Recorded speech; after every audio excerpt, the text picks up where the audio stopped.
Why were you laughing when we showed those headlines, Stevie? Why are you all happy with yourself? I can't believe the guy's still in charge. I just can't. I mean, I heard that. The first thing I thought was wow, and then the second word was why. I mean, all this talk about a season review. How long does it take you to read what we just put up on the screen? 10 seconds? And then as a board, it should have been all in favour of bye-bye. It should have been yes and see you later. And it's amazing. And it doesn't matter which way you want to try and put this. Every single way you look at it, he's failed. You know, they talk about they're not happy with the attitude of the players. Well, guess what? Where does that come from? It comes from the manager. You talk to any Man United player when Fergie was in charge and they were scared of him. They stood at attention, and if he said jump, they asked him how high. Now, where did that come from? It comes from the manager. There's not a football team on the planet that when the manager walks through the door, you know exactly what's going on. Either it's Man United and they're not interested and they don't listen and they don't perform, but yet nothing happens. Or you've got the Fergusons or the Dalgliishs or the Jock Steens or the Shankleys or Matt Busby, where as soon as they walk in the door, everybody's at attention. And it's yes, sir, no, sir. What do you want from me? And by the way, I'm going to do even more than you want. There's absolutely none of that with this guy. And again, why? There's not one reason. Nobody's been able to come up with one good reason why. Because at the end of the day, Gab may be right about there's nobody else. But if you're in charge of a club as big as Man United, you should be looking at the manager, nothing else, and saying, right, is this the guy to move us forward?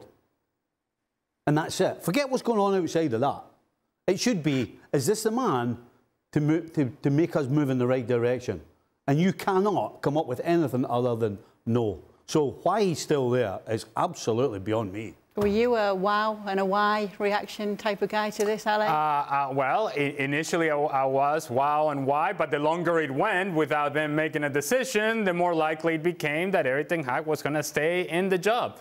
Because it almost felt like, well, I think we've exhausted all the options here. Anybody that we were actually talking to hasn't worked out. And so therefore, Erik, you're our guy. You were always our guy. The truth of the matter is that, and Gab touched upon it, Stevie touched upon it, is that he is staying in place because they couldn't come to an agreement that they were happy with other people. A myriad of other candidates that they may have spoken to and people that they were close to. And now this is going to be the guy. Is it Thomas Tuchel? Is it Pochettino? Is it this guy, that guy, or the other?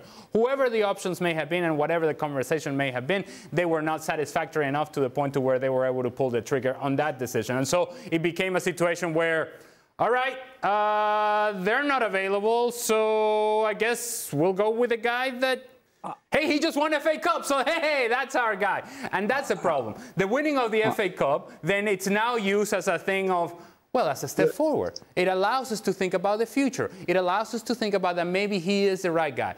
He was never the right guy before that game and should not have been the right guy after that match. And now we're using that as a crutch to say, perhaps he's the right guy. Jan? Yeah, I'm just thinking that we may be overcomplicating analysis here.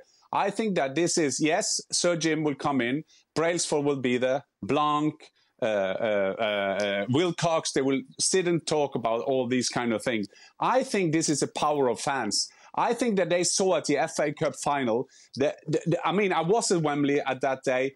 The team were unbelievable supported by their fans from the beginning.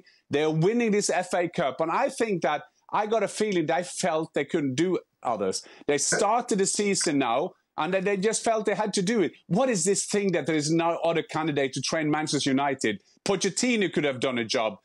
Thomas Tuchel could have done a job. They love Gareth Southgate at Manchester United, apparently, this new management. So this, for me, that is just nonsense. I think this is quite easy, a human decision based on winning the FA Cup, and that the fans, and I went to the Champions League, there were so many Manchester United fans in the streets of London that say, what are you guys at ESPN saying? We want Ten Hag to stay. And I think, okay, we haven't heard that before this season. You're 8th in the league. We want him to stay. And I think that Sir Jim is starting his reign at Manchester United by going down the road with the fans, and then we'll see how long that will last into a new season. I think they're buying themselves time.